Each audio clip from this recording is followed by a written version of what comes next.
que hoy vamos a conversar es tremendamente polémico porque parte de varios supuestos equivocados. El gobierno ha insistido con dos hipótesis, obviamente hay varias otras, pero me voy a concentrar en dos hipótesis. Una de ellas es que el país tendría una especie de superávit ecológico porque solamente nosotros emitiríamos gases carbónicos de 0,1% comparado con el promedio mundial, en cuanto en realidad nuestras selvas limpian el mundo con 2%. Entonces, como hay cierto margen, no se nos puede achacar, ¿no es cierto?, que nosotros seamos responsables de lo que está pasando con el medio ambiente. El siguiente argumento tiene que ver con una visión bastante, yo diría, dicotómica, simplona, de decir, es el primer mundo, Estados Unidos, Europa, quienes contaminan, y los países del sur, obviamente donde está incluido Bolivia, son los que sufren de esta contaminación. No seríamos responsables.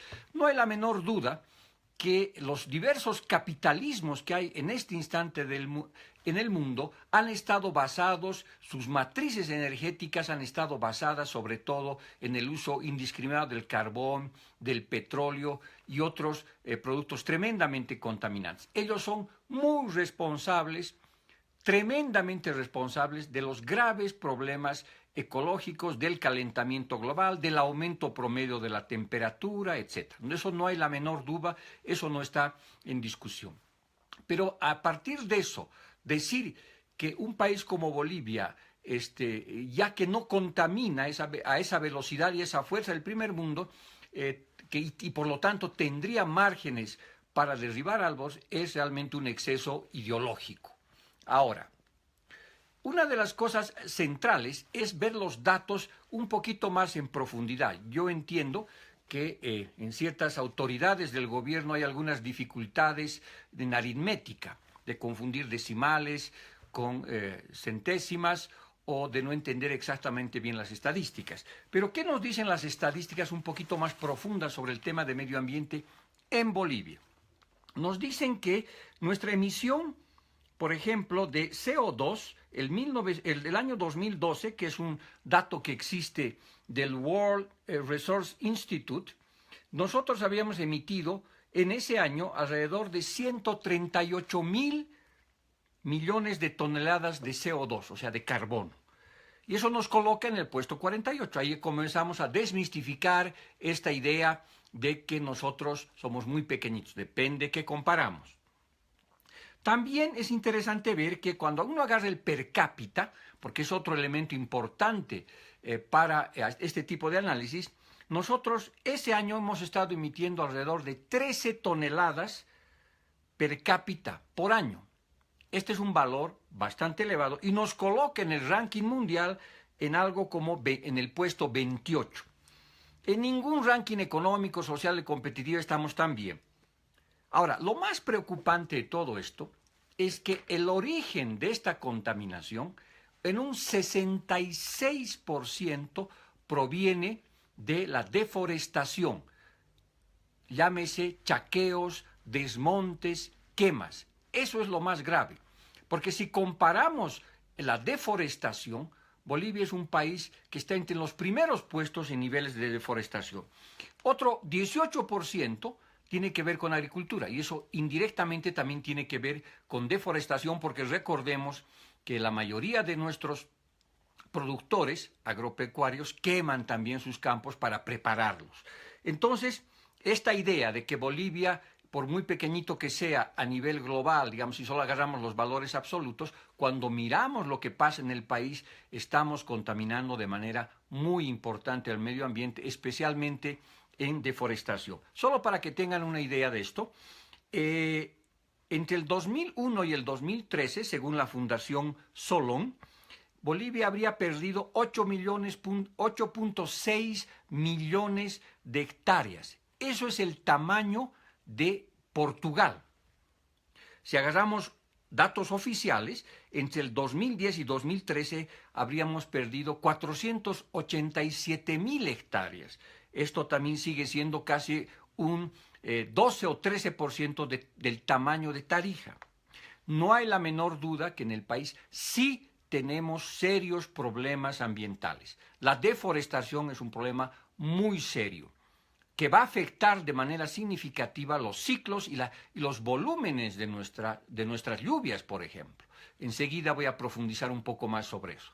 Pero además hay otros datos que son súper interesantes que nos muestran, por ejemplo, que hay una relación directa entre deforestación y contaminación del medio ambiente. Entonces, esta idea tan machaconamente repetida, ¿no es cierto?, que todos los días nos dicen que el problema es que nosotros, el sur, el norte, ¿no es cierto?, esta división internacional del trabajo, esta visión maniqueísta, ¿no es cierto?, que siempre el imperialismo, el capitalismo son los responsables. Evidentemente, eso no hay que negarlo, pero en gran medida nosotros sí somos responsables de lo que pasa en el medio ambiente. Si al tema de la deforestación, que es gigantesco, que es duro, ¿no es cierto?, y lamentablemente la tragedia de Tarija probablemente se ha originado en alguna quema, ¿verdad? Y eso es la cantidad de focos de calor, de incendios que hay entre julio, agosto, septiembre, es enorme, ¿no es cierto? El propio gobierno puede hablar de hasta de 50.000 focos de calor. Ahora, si a eso sumamos los problemas del medio ambiente en el sector minero, ¿no es cierto?, ahí las cosas se complican más aún porque estamos hablando de, sobre todo, contaminación de suelos, de aguas, de ríos. 16 ríos estarían comprometidos en el país, especialmente el occidente, sobre todo en Potosí y Oruro, y un lago también estaría con serísimos problemas de medio ambiente. Y tenemos que ver también temas de plomo, ¿no es cierto?, y de otros minerales, y en algunos lugares de la Amazonia donde se busca mucho oro, otro de los temas de contaminación serísimos es el mercurio. Cuando hablamos del sector hidrocarburos se puede decir exactamente lo mismo. Cuando hablamos de nuestras ciudades y en el manejo de la basura, también podemos decir algo parecido. Por lo tanto, el tema del medio ambiente sí es un problema muy serio en Bolivia. No podemos negarse. Y el modelo económico que estamos implementando, que se basa sobre todo en hidrocarburos, en minería, en agricultura extensiva, ¿no es cierto?, tiene un efecto dramático sobre el medio ambiente. Recordemos que nuestras dos estrellas de producción agropecuaria son extensivas porque nuestra productividad es muy baja. La coca necesita cada vez más espacios y terrenos para seguir produciendo. Segundo, la soya lamentablemente también necesita de agricultura extensiva, ¿no es cierto? Y eso es tremendamente complejo y hace que explica en cierta medida estos grados de deforestación del país. Ahora, ¿cuánto de selva estamos perdiendo? Muchísimo. Y amigos ecologistas me comentan que el problema no es decir, eso no es mucho dentro del bosque total. El problema es que cuando el bosque pierde cierta cantidad de árboles, se comienza a morir solo, entra en un punto de inflexión. Entonces, ese es un primer elemento que quiero resaltar, que no es correcto, nos estamos engañando pensar que el tema del medio ambiente es absolutamente secundario y que nosotros tenemos márgenes para construir carreteras que pasen por parques y reservas ecológicas, etc. El otro elemento es que este problema de la contaminación que acabamos de hablar es intrínseco al modelo primario exportador, o mejor, es intrínseco, ¿no es cierto?, al problema del extractivismo.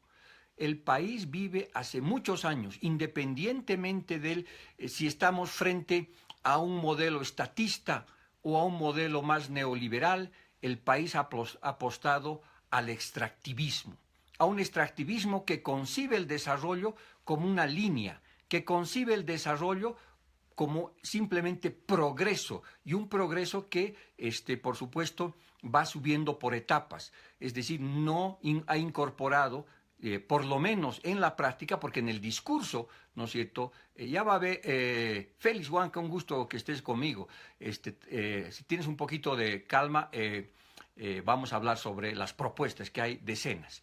Entonces, yo les decía, ¿no es cierto?, que el tema es el modelo extractivista. Por ejemplo, hacia futuro, la Agenda 2025, la famosa Agenda Patriótica, ¿a qué apuesta? Otra vez, a los hidrocarburos, a la agricultura extensiva, a la energía, inclusive aquí entramos con un tema tremendamente delicado que es la energía nuclear, seguimos apostando a la minería extensiva y no hay cambios radicales o importantes en la propuesta de desarrollo. Entonces, el modelo primario exportador, el modelo rentista, el modelo extractivista, ¿no es cierto?, es un modelo, por definición, tremendamente contaminador del medio ambiente.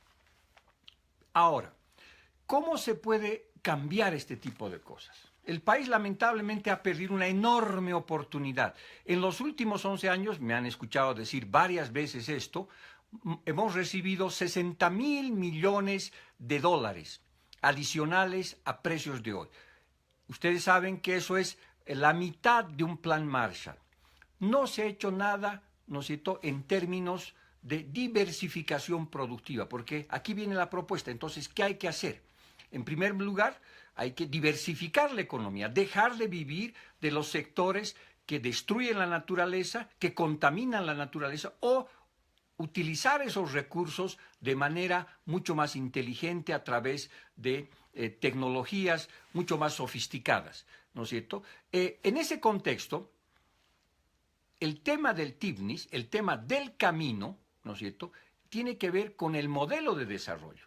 Uno difícilmente puede estar contra un camino o contra una carretera.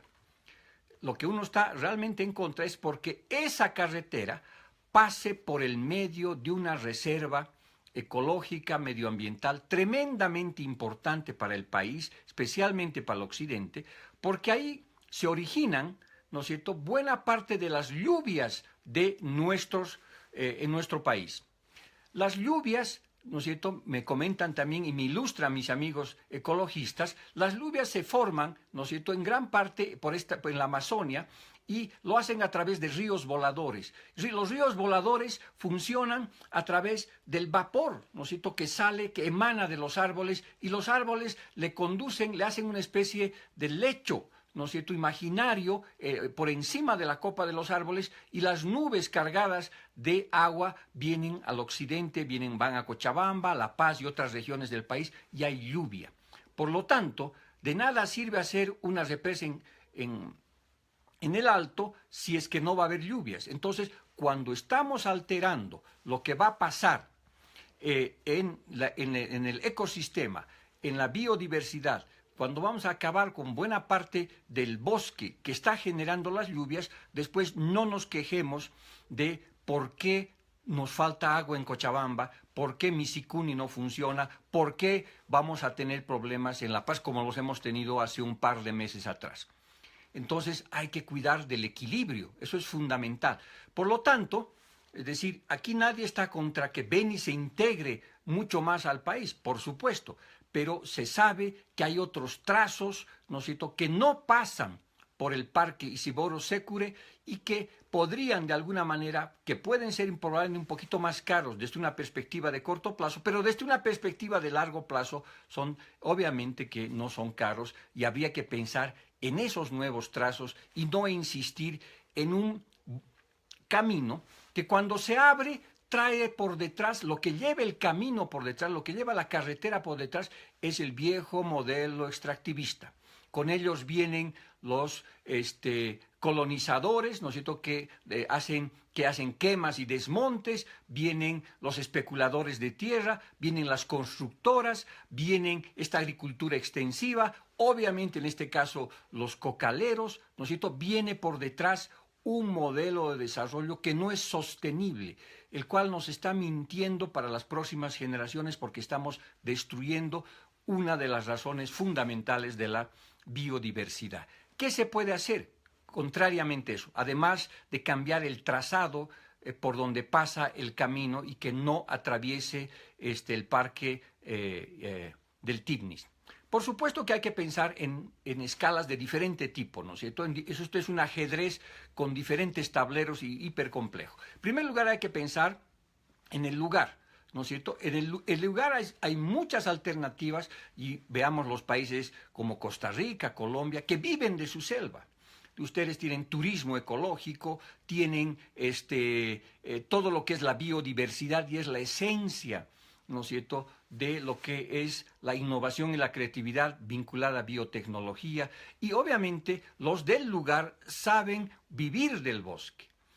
En cuanto a los que penetran a través de la carretera, no saben vivir del bosque. Entonces, ese es un conflicto entre un modelo de desarrollo extractivista y un modelo de desarrollo sostenible, ¿no es cierto?, que puede ser complementado con, insisto, con turismo, con biotecnología, con innovación dentro de la propia selva. Pregunten, si no, cómo vive Panamá, ¿no es cierto?, de su área, que necesita bosques porque tiene que haber mucha lluvia. Sin esa lluvia no funcionaría el canal de Panamá, que necesita muchísima agua. Entonces, ¿qué hacen? Hay decenas de laboratorios nacionales, internacionales, universidades, haciendo investigaciones tremendamente importantes para la humanidad, porque hay una diversidad de remedios, de curas para nuestras enfermedades, y eso genera un valor, y ese valor pues hay que compartirlo con la humanidad y obviamente con la gente del lugar.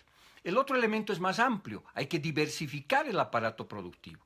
No solamente podemos vivir de esas 4 cosas que el gobierno insiste machaconamente que es el futuro: hidrocarburos, minerales, ¿no? Y nada hablamos sobre el potencial, por ejemplo, las ciudades creativas, de los territorios inteligentes, de la innovación. Es decir, hay un montón de otros elementos que son muy importantes.